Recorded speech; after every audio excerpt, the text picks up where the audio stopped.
In the words of Tony Scheffler, God bless Bo Nix, because Denver needs Bo Nix right now. They need him to be great. And we're going to talk about that on the DNVR Broncos Podcast, where we are coming to you live from the DNVR Bar inside the Toyota Lounge, driven by your local Front Range Toyota stores. Toyota, the official vehicle of DNVR. Henry, how are you doing after a miserable 100 hours in Denver sports? It's been pretty terrible. I mean, the Avs were basically done when they went down 3-1. You just assumed that they were going to lose at that point. But the way they lost was... But I mean, they fought, though. They fought, but they were lucky to have lasted as long as they did in that game, because they were just giving up opportunity after opportunity. Yeah. It was... You couldn't be too upset. Every time Dallas got the puck, you're like, this is going to be... They're going to score on this one, right? And then they actually did score on one. They took it away. Yeah. So that sucked, but you knew it was coming. Yeah. The Nuggets losing, it also sucks in a different way. Really sucks. It makes sense for them to go out that way. How many times this season did they blow a 15, 20-point lead and lose? It felt like every other week that happened to them. They also came back from a bunch of them. To me, that was kind of the fatal flaw all year, is they got up by a bunch and fell asleep and blew games. That's what happened in the last game of the season, right? I think they were up big on the Spurs in the game that would have clinched the number one seed. And then they wouldn't be playing Minnesota in True. round 2. It's a whole different thing. But it was obviously super painful, but they went out the way you would expect them to go out, which is blowing one of those big leads like they did over and over and over again. Yeah, it absolutely sucks. And as Cody says, we need a Broncos playoff caliber team. Henry, as Denver sports fans and Colorado sports fans start to turn the page, they don't turn the page to the Colorado Rockies, even though I'm repping our Rockies today. They're turning the page to the Denver Broncos, because they are the next hope. And Bo Nix is the next hope for Denver sports fans right now. And so today, we're going to talk about some positivity. We're going to bring some optimism to Denver sports fans. We're going to have 2 different conversations to do that. The first thing that we're going to do is talk about the Broncos' path to the playoffs. We broke down the Broncos' schedule last week, talked about how we thought it was going to unfold. Today, we're going to get into the nitty-gritty and talk about how do the Broncos actually make a playoff push if it's going to happen. Let us know what you think the biggest things are. And we're going to actually do this by looking at the schedule. Do they have to win their first game of the season? How do they have to set up to enter that last 4-game stretch after the bye? What do they have to be at in order to do that? Do they have to beat the Chiefs once in order to make the playoffs? So that's how we're going to start. And then the second half of our conversation, we're going to talk about the 5 best moments in Denver Broncos history. Again, just to have some positivity for everyone. Relive the good times after a dreadful a sports weekend in Denver. Yeah. So we're going to have some fun. We're going to bring some positivity. But with saying all of that, let us know in the Toyota chat, which is driven by the Forerunner. Let us know what you think. What's the number one thing the Broncos need to do in terms of their schedule to make the playoffs? And then, what are the best moments, the 5 best moments in Denver Broncos history? But let's start with that first conversation, Henry. We saw the schedule was released last week. You hear, if you don't mind bringing the schedule up when we have this conversation, so Henry and I and then everyone in the Toyota chat can also look at it and see what's going on. What needs to happen? Let's look at this schedule, see where the Broncos need to be. And Henry, what's the number one thing when you look at this schedule that needs to happen for the Broncos to make this playoff run? That's a tough one. I don't really know. I mean, you got to win 10 games. So does that count? Okay, so that's probably actually the best place to start. Yeah. So it's the path to 10 in order to make the playoffs. Yep. Did every team that won 10 last year make the playoffs? I can check. I think so. I would imagine so last year. Yeah, because the Broncos even had a path even if they only won 9. So I'd imagine everybody with 10 got in. Yeah, I think it's 10 for sure. And the way I see it, like there's two stretches that really stand out. There's that final 4 weeks of the season, Colts, Chargers, Bengals, Chiefs. Yep. And that to me is like, hopefully you only need to be 2-2 going through that stretch, but maybe you need to be 3-1.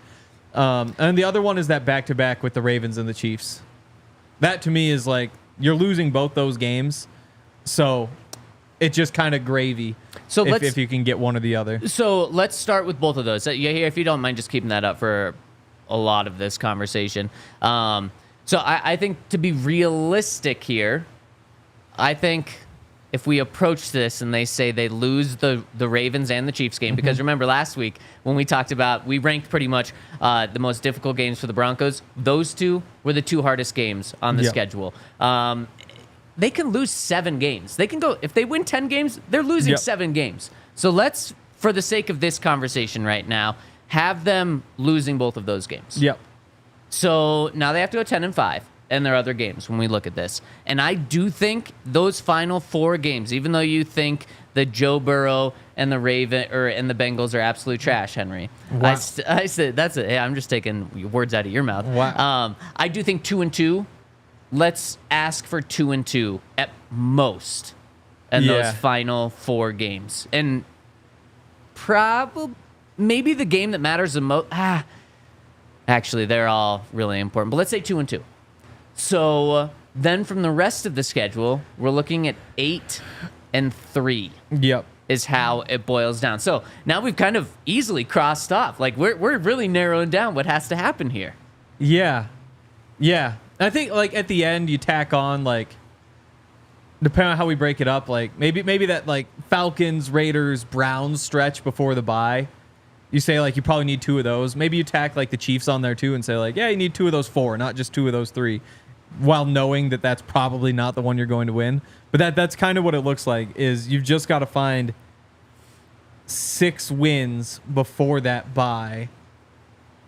And I don't know. I guess the other one is week 1 that I'm tempted just to say like, you just have to get that one. Like week 1, you just need to start with a win. But otherwise, it's kind of tough to break it up. Like that little Saints-Panthers back-to-back.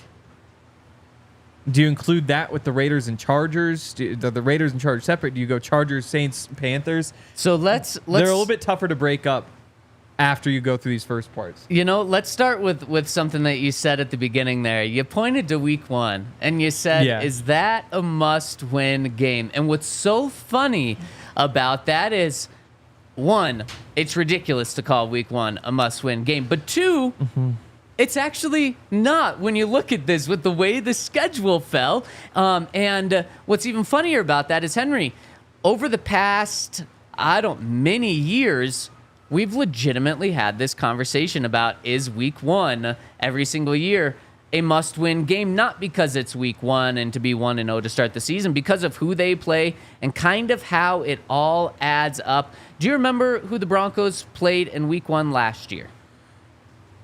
They played... I remember. We said this was we had the conversation, and a lot of people felt it was a must-win game for the Broncos to accomplish their goals. I have faith in you. Was it? No, it wasn't the Raiders early. Who? It wasn't. It wasn't the Raiders. Was it the Raiders? It was the Raiders. It was the Raiders. I keep thinking that's week 2 for some reason. And I mean, Tim Wentz is saying, "Come on, Hank, you know that one." But you remember why that was a must-win game for the Broncos to start the season? They'd lost to them so many times. They lost them so many times. That was part of it. Did they play tough games after that? No. They Not really. Had the Commanders, Dolphins, not really. No. I think the reason why I made the case why it was a must-win game is this was your easiest division game of the season. Yeah. Home against the Raiders. Remember, going into last year, Josh McDaniels was still their head coach, and we saw just a tornado. You have Sean Payton. This is Sean Payton against Josh McDaniels. This is Russell Wilson against Jimmy Garoppolo. Oh, come on. This is you're at home kicking off the Sean Payton era against entering that season. The Raiders were the worst team in the division, at least we thought so. And at home, Yep. Easiest. That's a must-win game. You can't lose the easiest division game and then expect to go on and make the playoffs. You know what? We were damn right. That was a must-win game. They win that game, then winning record for the first time since 2016. And maybe that changes other things as well. But so we talked about week 1 last year being must-win. Turns out it was right. Remember what week 1 was the year before? That was Seahawks. That was the Seahawks. And remember what the Seahawks did that offseason? They traded Russell Wilson. They traded Russell. Yeah, they traded their go. franchise quarterback. What idiots! Trading their franchise quarterback for Geno Smith to be their starting quarterback. Yep. And they didn't have many pieces. I think that was the first year that Bobby Wagner was no longer a Seahawk. It seemed like they were tearing things down a little bit to maybe be better in the long run, but certainly not be better in 2022. They made the playoffs, right? That year? They did. Yeah. But going into that season, I remember we did our team draft where we all drafted teams, and we drafted 30 of the 32 teams, meaning the 2 teams we didn't draft were supposed to be the 2 worst teams in the NFL. One of them was the Texans. That was probably right. One of them was the Seahawks. We thought the Seahawks were going to be one of the worst teams in the NFL. Yep. Sure, the game was on the road, but it was the start of a new era with Nathaniel Hackett leading the team and future Hall of Famer Russell Wilson a quarterback. So that was a must-win. Yep. And that one didn't pan out. And you know what? Maybe we were right about it being a must-win because the Broncos clearly did not go anywhere after losing that game. The year before, it was they played. Do you remember who they played in 2021? I would not have remembered this, so it's okay if you don't. Random ass team. Was that the Jets? Oh, close. Giants? Yeah, there you go. Because it was Jets week 2 or like week 3 because they started with those New York teams early. Yes, it was exactly Giants, Jags, Jets. That was the one where Romy was on the podcast and I was in the chat. I said if they don't start 3-0, they're screwed. And Romy was like, "Wow, that seems a little dramatic." It's like that's kind of the way that schedule broke. You kind of had to beat those bad teams in the beginning. You were right about that. So that one certainly wasn't a must-win. The year before, it was the Titans, and the Titans weren't like that good. So I think it was kind of like, the Broncos really should win that game. I don't remember the exact conversation surrounding that. The year before, it was the Raiders, again, division football. So there have been a lot of, I think, rightfully so, conversations about starting with week 1 being a must-win game despite there being 16 other games that you play. And so, Henry, you said you might make the argument that this is week 1 this year is a must-win. Would you make that argument? I'll let you think about it when I tell you about our friends over at Toyota. You know about our friends over at Toyota. They are the best because they have a car for whatever you want. Whether you want a truck, let's say you want, if you're thinking about cars, Henry, what's kind of like the most opposite type of cars you can think of? Because when I think of like, what's a car that just like, man, doesn't make the most, probably like a hybrid truck, right?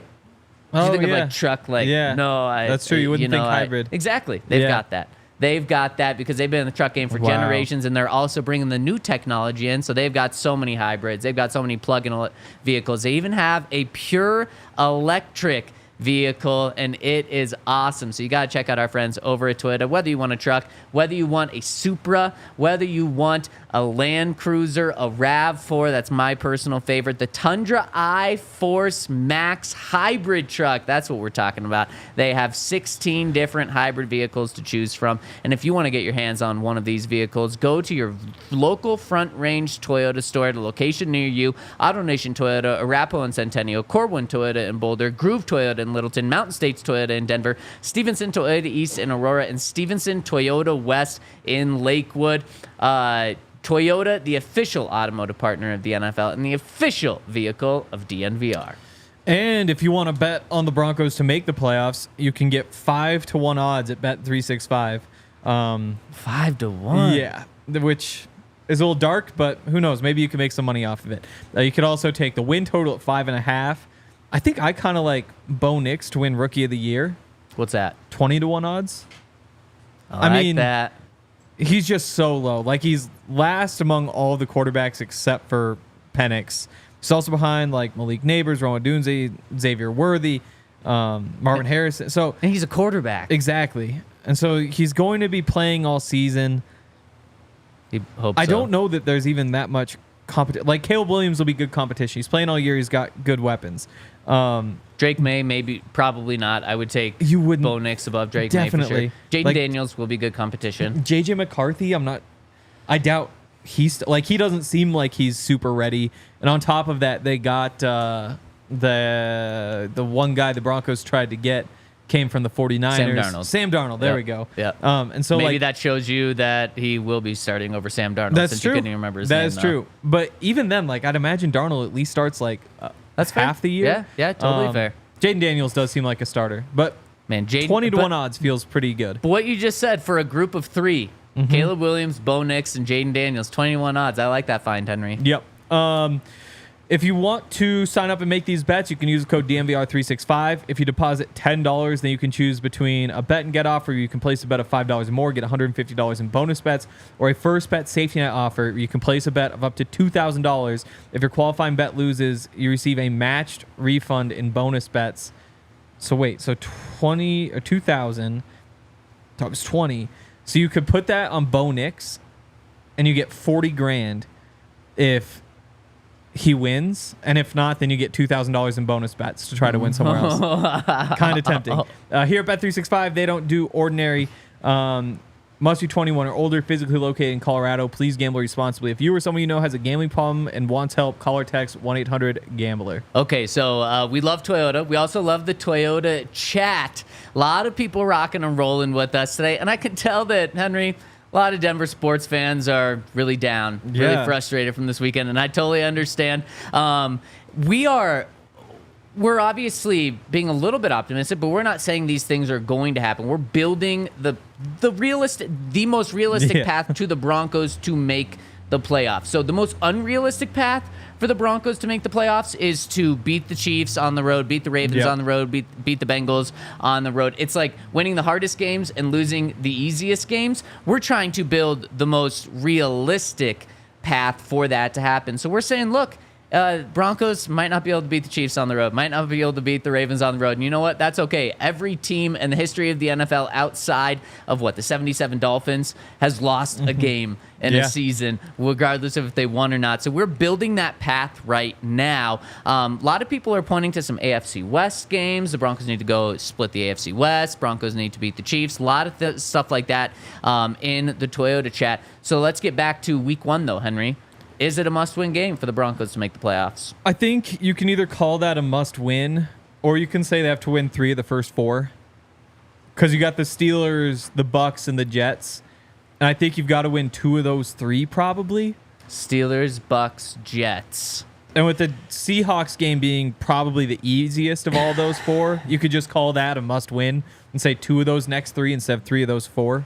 Altogether. When you boil it down like that, I do agree with you about having to get those, and then that is the easiest game because the Bucks is on the road, the Jets is on the road. Week one, it's ridiculous, especially because I hope that Bo Nix is a starting quarterback. I think he's going to be the starting quarterback, but I also hope he's a starting quarterback. He's to ask on the road in Seattle. That's a really tough ask. Yeah, but also you got to win 10 games. I think week one's must win for the Broncos. Yep. I would say you have to win that one. Then you've got to get 2 of the next 3. Here, can we pull the schedule up, please? Thank you. 2 of the next 3 between Steelers, Bucks, and Jets. Yep. And if you do that, then you can split the Raiders and Chargers. See, this is the first time where I kind of disagree with you a little bit.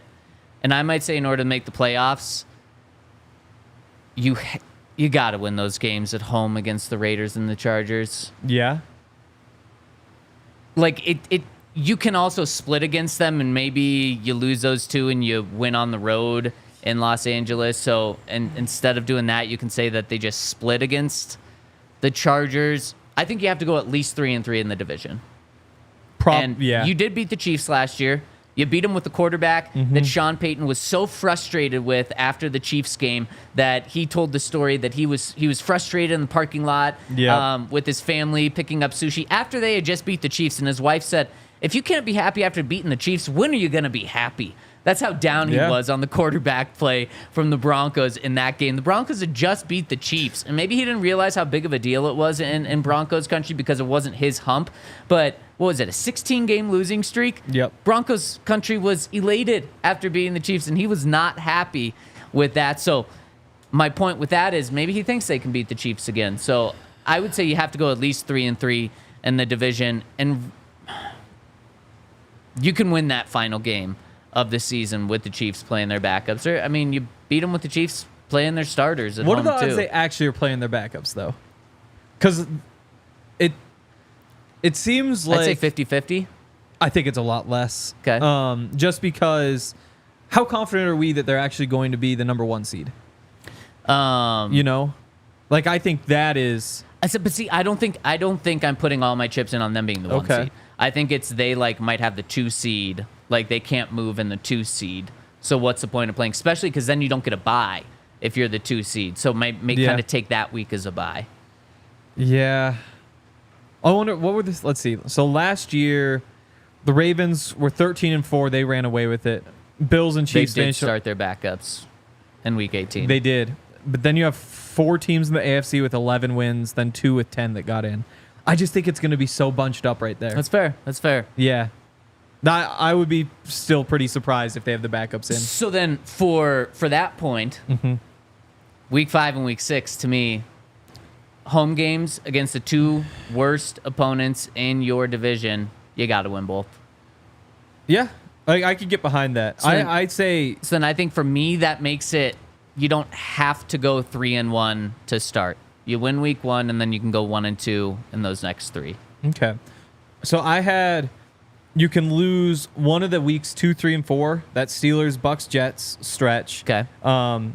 You can lose one of the Raiders or Chargers. Okay. Then you have to win the Saints. You have to win the Panthers. That really quick, that's something I totally agree with you. You have to win those 2 games. And then you have to win 2 of the 3 against the Falcons, Raiders, and Browns. And realistically, you split it. And so instead of saying, like, you have to win 2 of those 3, you say you have to win 2 of the 4 and include the Chiefs in there as like a bonus opportunity. And same thing with like the Saints and Panthers. Instead, you have to go 2 for 2. You have to go 2 for 3, but realistically, it's going to be those 2, you would think. Right. Sure. I see how you're breaking it down that way.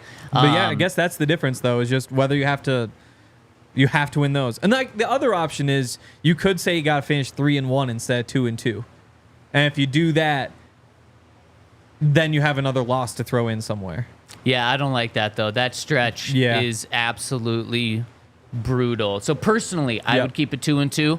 But Henry, that next stretch that you broke down right before the bye, the Falcons, Raiders on the road, and Browns, those games are all so can go any way. Like right now, you can make a case that the Falcons are going to be a contender to win the NFC, not South, to win the NFC right now. And there's a lot of people that are picking them. They like their value. I wonder what their value is to win the NFC over at Bet365. I know they're the heavy favorite to win that division. They're 6th. 6th to win the NFC. Yep. So 12-1 odds. Okay, 12-1 odds to win the NFC. But so I guess that's saying they're a playoff team at least. Yep. But would you be shocked if the Falcons, with the new head coach, new quarterback, kind of just take this year? They're not awful, but they're beatable. Would you be shocked by that? No, not at all. I wouldn't be shocked either. So that's such a weird game because it can go either way. The Raiders on the road, it might be Aiden O'Connell starting by then. They might be in full tank mode for Shador next year. Didn't matter last year. It's true. No, it's very true. Or they might just be the team they were last year. Yeah. An 8-9 team that beats the Broncos every single time they play them since they've been the Las Vegas Raiders. So that one's 6-11 if the Broncos had beaten them. Yeah. So that's like kind of a coin flip too of who they could be. And then the Browns, we've seen the Broncos lose to the Browns on prime time when they had their backup quarterback and their backup running back No, actually, their third string quarterback and their third string running back. And then also, we saw the Broncos last year play the number 1 defense in the NFL, and the Broncos made that defense look silly, put up 29 points on them. So that game can go any way as well. Henry, it's wild. After week 10, the Broncos could absolutely still be in this thing in terms of the playoff picture. And weeks 11, 12, and 13 can either make or break the season. That's probably not in terms of like tiebreakers and stuff, but that's probably the stretch where we're going to learn the most about this team, as long as they go into that stretch being like semi-relevant. Yeah. Because there is so much to gain right there. There is so much to lose right there, especially before the bye. Yeah. No, I mean, you got to win 2 of those 3 probably, but if you don't, then you flip the end. You have to be 3-1. So Right. it isn't like they're totally dead if they don't win 2 of those 3, but realistically, that's probably what you got to do. So how do you feel about this after going through this? The path to 10. I mean, not good. I mean, the win total set at 5.5, so like they're more likely to win 5 games and get halfway there than they are to actually do the job, you know? So Well, you can't feel great. I think this is like last week, though, yeah. right when the schedule came out, you and I went through, and collectively, with our friend Yahir's help behind the camera, we said that the Broncos were going to go, did we say 9-8? Yeah. So we're only 1 win short of that. And that wasn't even trying to be optimistic. Yeah. That was just like, let's see how this schedule's going to break. We're only 1 win short of that. Yeah. And we did admit, like, wow, this is 3.5 games above what Vegas says they're supposed to win. I think when I break it down this way, I actually see, like, how the hell are the Broncos getting this hard of a schedule again? Because it's tough now. It is the NFL. Like, the gimme teams, the Broncos have the gimme team on their schedule this year in the Carolina Panthers. Well, to everybody else, the Broncos are the gimme team. Like any other team that's looking at this, they say that's an automatic win. Damn. That's just probably where the fair truth. Yeah. But, I mean, the Broncos have the team that was so bad last year that got the number 1 pick, and then, because they just ran so terribly, didn't actually get to pick the number 1 overall pick. They have the Panthers there in week 8. Yep. That, when we did the draft at the end of last week and talked about the easiest games on the Broncos schedule, it was that and then a massive fall off to what the next easiest is. Definitely. I mean, again, that's for other teams, they'd be saying that the Broncos are the easy game. They're only 2 teams in the NFL with a lower win total than the Broncos. It's the Panthers and the Patriots. So that's just kind of where other people see the Broncos. I mean, that's a little pessimistic probably. But again, you hope they're like an 8-win team or a 9-win team. And if they get to 10, then that's awesome because they have money to spend next year, and that means Bo's doing well. But you're kind of hitting the lottery if this winds up being a 10-win team, as everything stands now. Yeah. Like, because you just look, and 2-2 against the Colts, Chargers, Bengals, and Chiefs, doable but difficult for sure. 2 out of 3, like we said, against the Falcons, Raiders, Browns, that's going to be tough. Winning both games against the Panthers and Saints, going to be tough to go 2-0. I had the split here, but however you slice it, you've got 1 loss in those, or 2 losses in those first 6 games. That's starting 4-2 is going to be tough. And I guess the X factor is you have the week 9, week 10. And if you win 1 or both of those, then all of a sudden things change. But it's just really tough to see them winning either of those games. Man, so looking at this, entering week 9, by what you and I have calculated, I think the Broncos need to be 6-2 after week 8. Yeah. That's such a tough ask from hopefully a rookie quarterback playing his first 8 games in the NFL, despite playing the Saints, despite playing the Panthers, despite playing the Seahawks, despite playing the Chargers and Raiders, both at home, which are all like should be winnable games in the NFL. Not easy, but winnable games in the NFL. You got to go 6-2 in those first 8 games to build yourself up the cushion of then Ravens on the road, Chiefs on the road. Boom, you're at 6-4 right there. And then that final 4-game stretch, you need a cushion That's what this schedule is it's a lot harder in the second half, specifically starting that week 9. Yeah. Yeah. No, they really need to come out of the gate hot. You know how you can come out of the game hot? How? Gate hot. By checking out our friends over at Raising Cane's, because their food comes out hot. Those chicken tenders. Yes. So good. Their buttery toast, so good. Their fries, delicious. And I love their coleslaw. I'm a big coleslaw guy. And if you want to get in on the Raising Cane's action, make sure to download their app and order on the app or at raisingcanes.com, because Raising Cane's is loved by so many people. Sometimes there's a little bit of a long wait in order to get your food. You can skip that wait by ordering online or through the Raising Cane's app. And if you want to do the Todd special, you get, is it Todd or is it you? Todd. For Todd, the Todd special.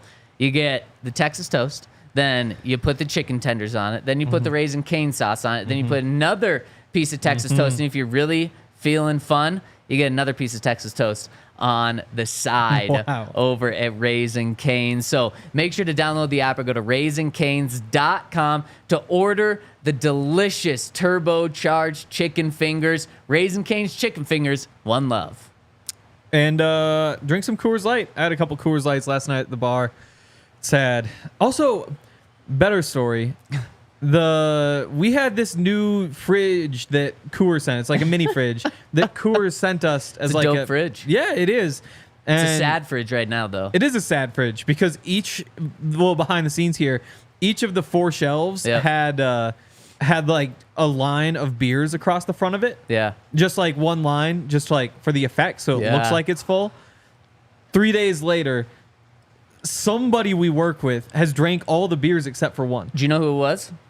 No, but I could only imagine. If so, put him on blast. I'll say it's probably Rudo or Vote. Those would be my 2 guesses. I don't even know if Vote was here, but when I just look around the people who are here, because these were not beers that were to be drank. There's a whole fridge of beers over there, which is now empty. But Coors Lights are irresistible. People couldn't resist them. Except what makes it even sadder is there's one left. Yeah. Just finish it all. Exactly. Just kill our hopes and dreams. Don't just leave one to show us how depressing it is. Yeah, there were just like 20 beers right there, just purely for decoration, like only for decoration, not to be drank in any way. No, we don't even get it on set because it's so sad. Well, I wonder if the problem is we plugged it in. Like, what if they were left out? Because nobody steals these. It's true. Maybe because we just leave them out. All the Miller Lights were done last week. Oh, really? Somebody drank all the 1 Miller Lights. Well, we're narrowing in on the basketball beat. Yeah, we are doing that. I just can't believe, I just don't understand how you don't have the self-restraint to just not drink the beers you're so not allowed to good. drink. There's plenty of beers down there. They're like $3. Yeah, so Coors Light, awesome, obviously. I'll be drinking a lot more of them, but now on the rooftop is the word, not at the bar, which is sad. If you want to make the most out of the times that you choose to chill, choose Coors Light and get Coors Light delivered straight to your door with Instacart by going to CoorsLight.com/DNVR. Celebrate responsibly. Coors Brewing Company, Golden, Colorado. Henry, you know who else likes Raising Cane's? And I'm sure Coors Light, but I know Everybody? Raising Cane's. God bless Bo Nix. Bo Nix, yes, Bo big Nix Raising does. Cane's guy. So Yes, shout out he to does. Bo. Okay, so man, some people are saying no way the Broncos win week 1. They're 6.5-point dogs, Yeah. I think, to open up. And then we also had some people in the comments after you said that only 2 teams have a fewer or a lower win total than the Broncos. There's also only 2 teams that are not favored in a single game this season. You know who that is? Is it the Broncos? That's only one guess. Oh, okay. There's 2 teams. Oh, home against the Panthers. The Panthers. The Panthers are one of them. Yep. So then that means the Broncos aren't. Exactly. And the Patriots. Yep. The Broncos are favored in a game to start the season. Is So it there's some just that optimism on your Monday morning. Okay, so Ooh, the line's moved. Only 5-point dogs against Seattle. people buying in on Yeah, Bo. Buying people the are. Bo stock. They believe. Oh, there we go. I don't like that. I thought you said we had to nix all of that stuff. Oh, we do. It's also really sad. Because all of our the reads are in my text. So whenever I click on the text, I just have all the unread text of like "Are you okay?" next to it. Wow, that's After very last night. sad. Yeah, and so then it just and you haven't reminds me of, like- responded to the "Are you okay?" text. I'm not like one. Henry, is- are the police gonna show up here and like do No. a welfare check on you? Someone's just like, one of my good friends from high school. I rarely talk to you. Just how upset are you right now? It's like I'm not. I don't want to just 1 to 10 this. That like, one's okay to not respond Yeah. to. No, just set. Yeah. They all know I'm not. Will you okay. ever respond to them? They'll know. I mean, once I'm okay, I will. I was responding yes in a few days. I just hope tomorrow I'll be better. Yeah, typically, especially after like big games in the playoffs, we get here, a decent amount of time Yeah. before the show starts, and we'll talk about the games and stuff. I tried to, and you're just Just like, no, nope, I awful. can't. And I was like, okay, No, I I get legit, it. I'm not like- gonna push it. Usually, like I spend a weird amount of time. We could probably check the screen time, but between like Twitter and Instagram and Reddit, Yep. like I'm like all day just have it open somewhere, but I just can't.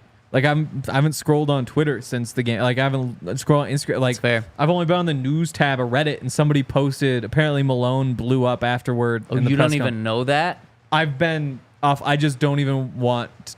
I've just been staying away. See, There- I'm the opposite, and I totally get typically I where am you're too. coming from. Yeah, and I'm typically like you. Yeah. Actually, I stay away, but after last night, it's that like sick stuff. Yeah. Where you just like, I'm miserable. I just gotta bask in the misery, I guess. Yep. I've been totally away from everything. Enough of this misery. Yeah, enough of this misery. We're In happy. fact, let's turn it upside down and let's talk about the best moments in Broncos Yes. history. Let's look at some positivity because we've all been basking too much in the miserable over these past 100 hours. And we're going to do it in our Bet365 top 5 moments in Broncos history. But before we just build this list, I want some help from the Toyota chat and the people tuning in with us today. Throw out your top 5, your top 3, your top moment in Broncos history.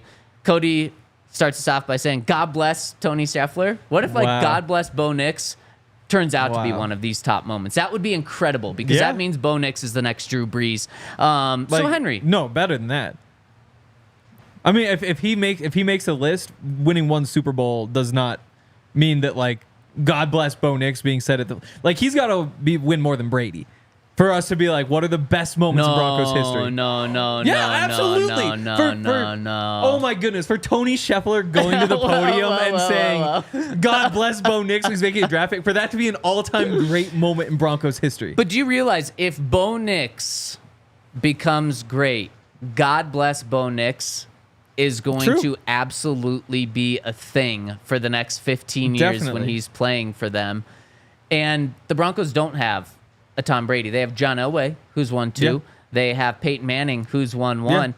One championship from Bo Nix gets him in the top, gets him mentioned in Oh, all of absolutely. these sorts of conversations. Oh, absolutely. But in terms of greatest Broncos moments in history, Tony Scheffler going for Yeah. the podium to announce a draft pick and saying, God bless Bo Nix, that does not make the top 5. Because, like, even right now, like, the day they signed Peyton Manning, that's going to be tough to make the list. Like, the day they traded for John Elway, going to be tough to make the list. Whoa. Like, Okay.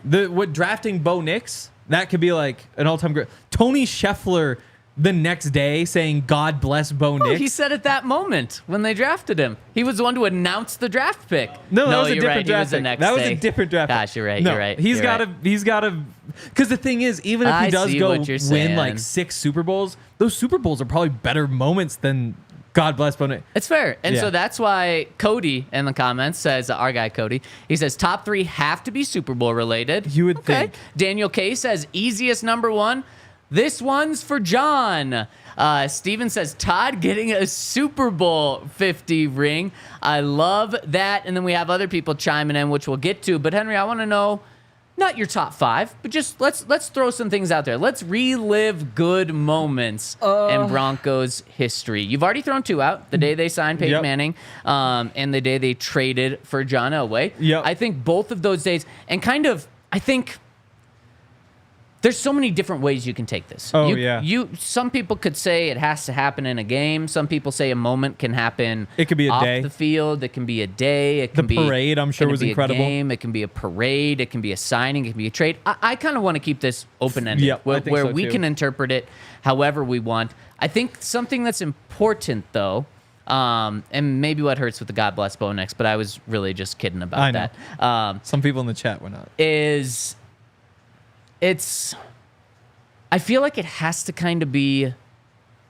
You kind of have to know it's a big deal in the moment. I think so too. And then also looking back. But trading for John Elway, he was the number 1 overall pick. Exactly. That was a huge freaking deal. Same thing with signing Peyton. 100%. You Like, knew had, he like, was the he was a Hall of helicopter Famer. videos of his like awesome. Like, that was a crazy time. Yeah.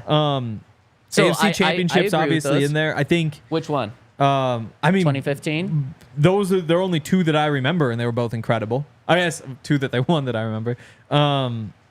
Somebody said this morning the 1977 AFC Championship when they beat the Raiders to go to the Super Bowl for the first time. I love that game. Like I was that- watching it live. Yeah, exactly. And that's where between the 2 of us, the Broncos have been around since like the late 60s, so they've been around 60 years.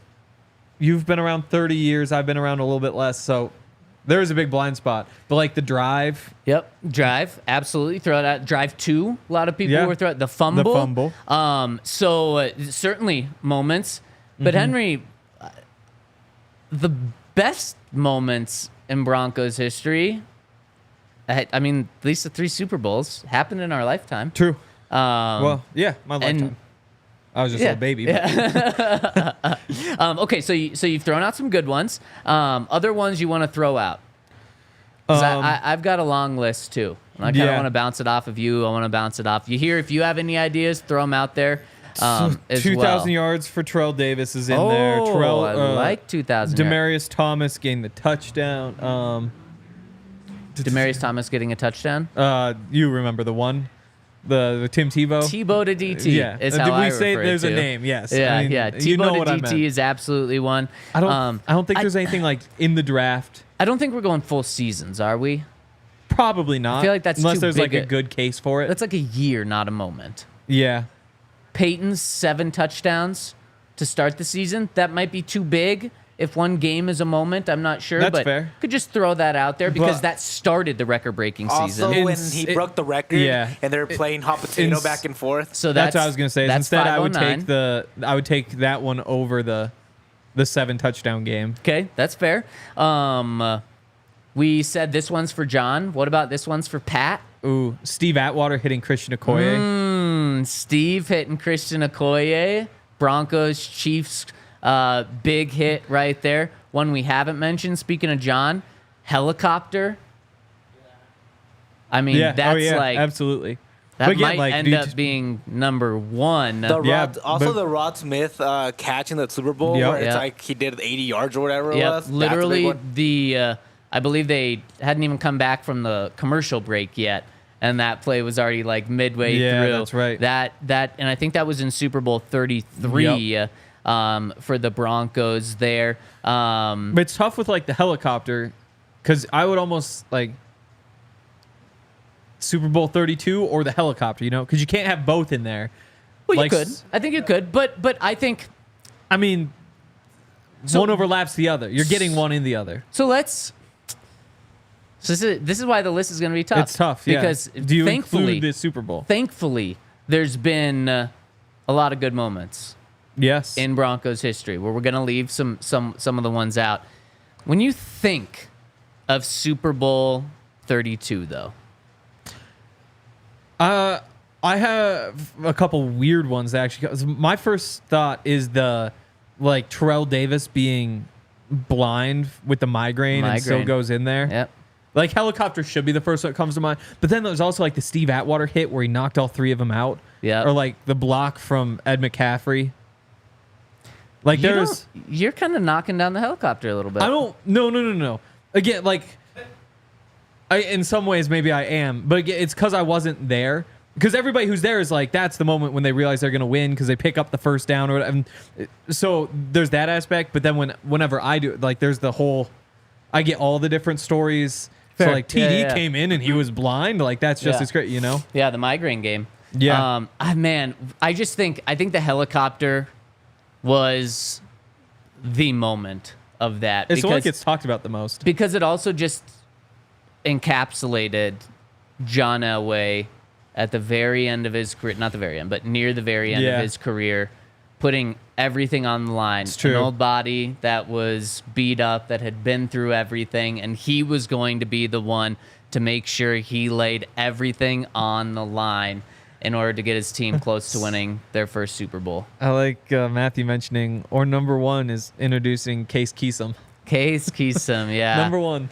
I hope it would have been that, because that would have meant Case would have been a 3-time Super Bowl champ. What about the comeback versus the Chargers? Wait, so let's kind of just focus on this first era right now of the John, because it's you have that, as you hear mentioned earlier, you have the Rod Smith touchdown. The next game, you have this one's for John. You have those two AFC championship games leading up to it as well, where the Broncos were at home playing those. You had the Drive 2. So those are all kind of trading for John Elway. I think those kind of all lock in that first wave. Yeah, but I mean, there's even the wave before that with like the drive, like the again Like the 1977. But I couldn't pick the moment from that. Yeah. Just with no Super Bowls in that era, it doesn't feel as... Yeah. And there are things that we're going to talk about. But again, like when you win the AFC Championship game to go to the Super Bowl for the first time, like that's... Like there's steps you take. Like I don't know. It's almost like in soccer, there's like all the different leagues. It's like, well, you only won the second league. What's that matter? But then it gets you into that. So like, it's just such a big part of the history. And to people who have never seen the Nuggets... Sorry. That was a little... I was thinking about some sad thing. Yeah. People who haven't seen the Broncos actually like win anything and believe they could win anything. Like that would almost feel bigger than the second of the two Super Bowls. So do you want to throw anything out there? Well, I just don't know what the moment would be from. I think it would be that AFC Championship game to make the Super Bowl, especially beating the Raiders. Yeah. But yeah, that's definitely one. I couldn't pick like the helicopter beats that out by a mile because like it is a moment, you know? So before we start ranking, let's just try to throw as many out there. So after John retired, from about 2000 to 2010-ish, there's a couple that stick out to me. Champ Bailey, his pick, almost 6 against Tom Brady to get the Broncos to the AFC Championship game. Of course, Champ's knocked out at the 1, but the Broncos maintain the ball, get a touchdown there. They beat the Patriots.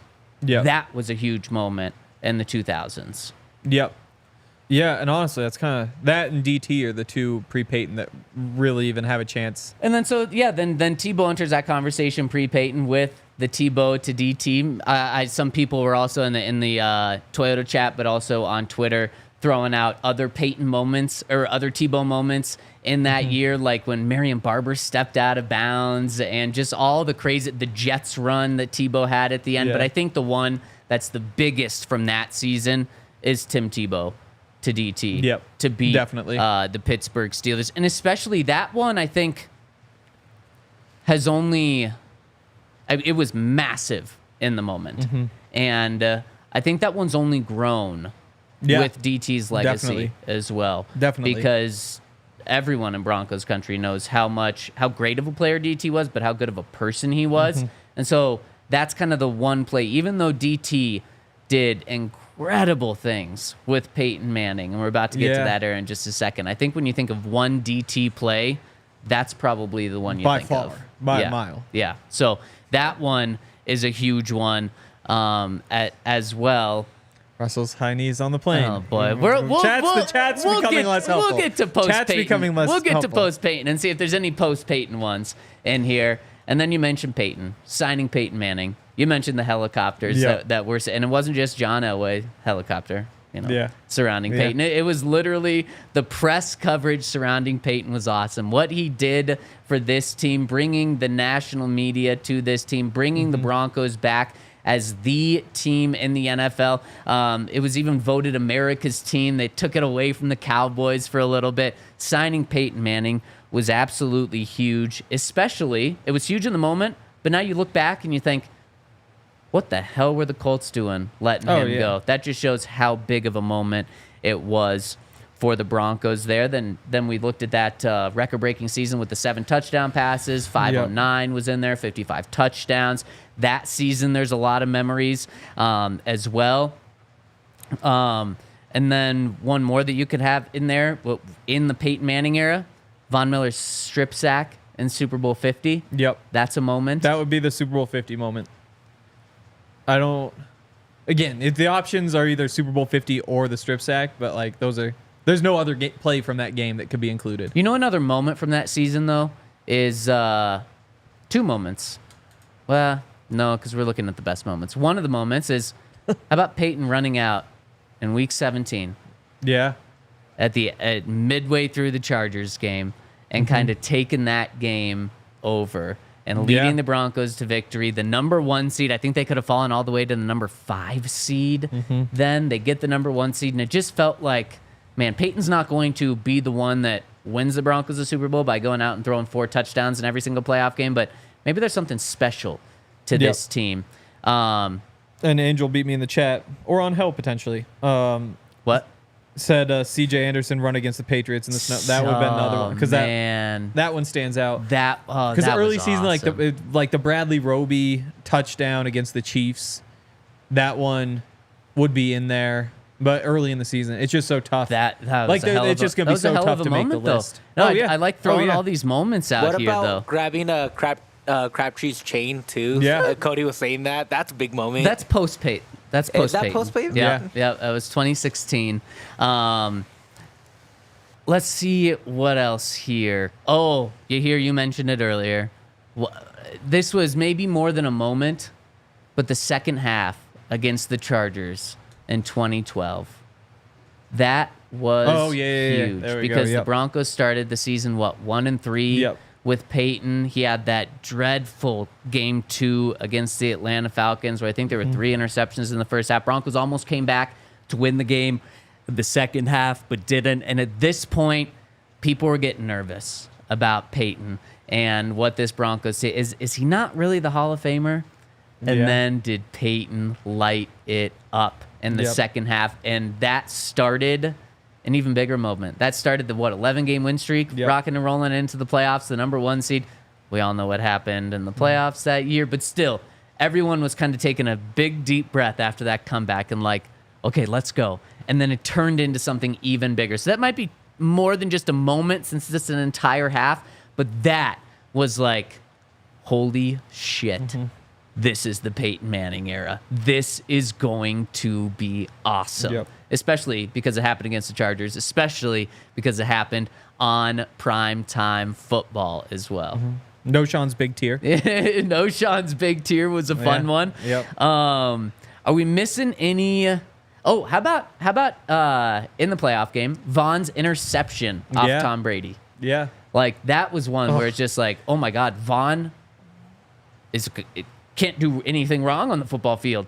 He's doing everything. He's sacking Brady. He's getting after him. He's pressuring him. He's picking him off. Holy crap, this defense is good. Well, it's awesome. But now, whenever I think of it, I think of in the Madden game, whenever like an outside linebacker like drops into coverage and makes a play, the whatever guy that is, I think it might be Charles Davis, who just says like, that's not what they're meant to do, but sometimes they'll drop back there. It's just like in Super Bowl 50 when the Panthers, they didn't go on to win the game, but they got an interception drop. And I was like, that's the one you talk about? No, talk about Vaughn the week, 2 weeks before, going back there to pick it off. Just drives me crazy every time. Oh, man. Cody Manning's touchdown run against Dallas. That was an awesome moment. Definitely not like an all-timer one to be on the top 5 of Broncos moments, but that was awesome. He completely fooled DeMarcus Ware on that one. Oh, my gosh. It was incredible. Especially,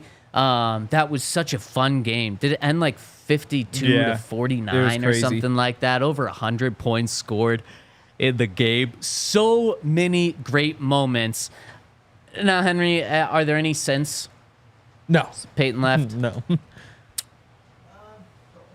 There's one that I can remember, and that's the KJ touchdown from Drew Lock to win the game during the COVID year. Yeah. That's one of the few moments I can think that I was happy. The Drew Lock game against Houston. No, yeah, absolutely. I like those you hear. And those are ones where in the moment you're like, oh, shit, could this be something? And then we look back a couple years later and we're like, No, wasn't anything. Exactly. Same thing with like Right. the comeback against the Bears last year. Right. It's like if they had gone on to win a Super Bowl, and it's Right. like, oh, it all started. But obviously they were not going to do or that. beating the Chiefs last year. Yeah. And the streak. That probably wouldn't have been a top 5 moment in Broncos history, but that could have been a big moment because then it would have been like that's when things changed with Russ and Sean. And that's when Russ really picked up what Sean was putting down. And then they went on for a 5-game winning streak. Yep. But then they went on to make the playoffs that year. And then Russ's contract went from the worst contract in NFL history, one of them, to now like he's good. Yeah. And then the Broncos keep Russ this year, and we know that it absolutely did not go that way. There's one more that I need to throw out, not in the past 8 years, but that we just have to mention. Such a fun one. Shannon Sharp Yeah. calling in the National Guard That is a fun on the one. sideline. We're killing the Patriots. Send in the National Guard. That was one. That was a blast. So, we missing any? Angel T throwing out Justin Simmons block Saints field goal. That was a fun one. That was not. I mean, the Broncos didn't make the playoffs that year. Yeah. But I love all of these that are coming in from the Toyota chat. Keep them coming in. And now, tell us if we missed any, but I think we got them. Now, do we build our top 5? The top 5 moments in Broncos so I think history. the helicopter has to be in there. I agree. I think the drive has to be in there. I like that. Yep. And after that, I think is where it gets up for debate. Like the Super Bowl strip sack has a very good case. It probably should be in there. Vaughn's. So wait, let's just. Okay, no. You're right. Von Super Bowl, I think definitely a case. Yep. I mean, Terrell Davis. The only one that isn't playoff related to me, Terrell Davis, when he crossed 2,000 yards, like that probably doesn't make. But again, when did it happen? Yeah, I mean, it was at the Jaguars game, I think it was. But see, you don't. Didn't he run for almost 200 yards that game Yeah, to get to 2,000? exactly. So, like, that's the moment where he crosses in the 2,000 That's a flash. tough. It's like, But see, again, like, it's I feel like you're- all these other moments, you know. True. Like I mean, like if we're I talking can see like the seasons, 2,000 2,000-yard season is in the top 5 of seasons Broncos have had. But I mean, better than that, I don't but yeah. think 2,000 yards is a moment. But like you have the scoreboard flashing with the 2,000, and he has like again like the crazy game to get there. It's like a Heisman moment. It's like where does like I'm not sure what Rashawn Salam's was. I probably should, but like that still gets talked about as much as the national champion. You know, like that is maybe the greatest individual performance by a player in like the history of the Denver Broncos. Peyton It's like, Manning. I mean, that would be the conversation. Yeah. It'd be those two. And I think but we're not putting Peyton's 55. We're not putting Peyton's 2013 season in as a moment. it's true. Because that one just doesn't have like the crossing the barrier is like you know. You know what this tells me we need to do? What? We need to do a top 5 seasons moment. But we need to put this together. Is a helicopter number 1? Yeah, I think it helicopter's probably number is. 1. Let's put helicopter number 1. We're coming up on a time, so we got to crunch this quickly. The other one you said was... The drive has to be in there. The drive is up there, but it's not a Super Bowl moment. Do we go... This one's for John. This one's for John. It's kind of the same as the helicopter, but they are different. We think of them differently. I would probably go this one's for John. I would probably leave it out just because, like, you got it covered with the helicopter. But it's a moment. Let's do this one's for John. Let's do it. Wow, both in the top 2. Do we do Von Miller's strip sack number 3 Super Bowl I moment? would go the drive ahead of that. You go the drive? Yeah. Okay, let's do the drive. Yeah. Let's do the drive. Let's do Von strip sack. I gotta have Tebow to DT in here. You think so? Yeah. That's the most that is Yeah. talked about to Yeah. this day. Let's do by it. national media. Boom, there's our Yeah, I top would've 5. left We're it going to out. debate it. Yep. We're going to let you guys debate it, and we got 2 super chats to hit before we get out of here. Joshua McCool says, Vaughn calling the win versus the Cards. That was a fun one. He says, we're going to beat they ass. Yep, and they certainly did. Todd Davis, you know him? Yes. He had a pick 6 in that game. And final one coming in from Jacob Weddle, who says, the last time a team moved